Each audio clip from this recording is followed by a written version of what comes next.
In this Autodesk Maya tutorial, we're going to use the HumanIK character definitions to retarget a Mixamo-rigged character to Mocap captured with Motive software. We've already made a character definition and a preset for our Mixamo rig. See the link in the description to see how to set up your own character definition for a Mixamo rig.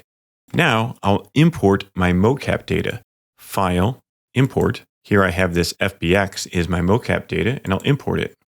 It may come in really large. That's totally fine. You can see how this is really large. You can scale it down, but it doesn't matter for the retargeting.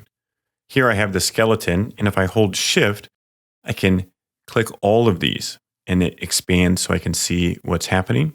Click the channel box, and then click the top level of the skeleton. This is this locator bone right here. Then go to Select Hierarchy. This selects all of the armature and bones for the motion cap. Then in the channel box under Rotate, type 0, Enter. Rotate Y, 0, Enter. Rotate Z, 0, Enter. This resets this to a T-pose. Be careful because this is not setting a keyframe, which is good, but if you move the timeline, everything will reset. So now I can go to Windows, Animation Editors, HumanIK. I'm going to make a new definition. If I select character none, I can create a new character definition. What's really great is Maya has a preset for Mocap data.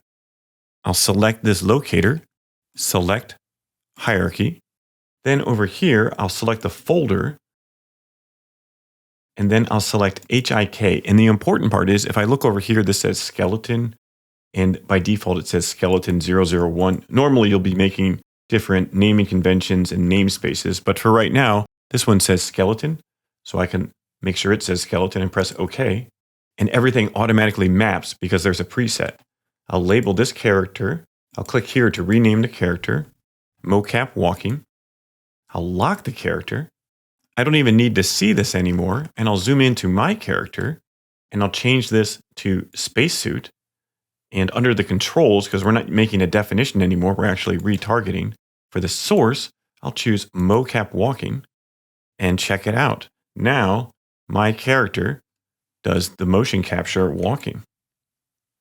And as easy as that, I can retarget my character as many times as I need in Autodesk Maya using the HumanIK character definitions. And once you have these presets, it goes even faster. You don't have to set up each character if you're using the same methods. So hopefully you're able to use Maya's HumanIK character definitions and presets to retarget motion capture animation. Happy 3D modeling.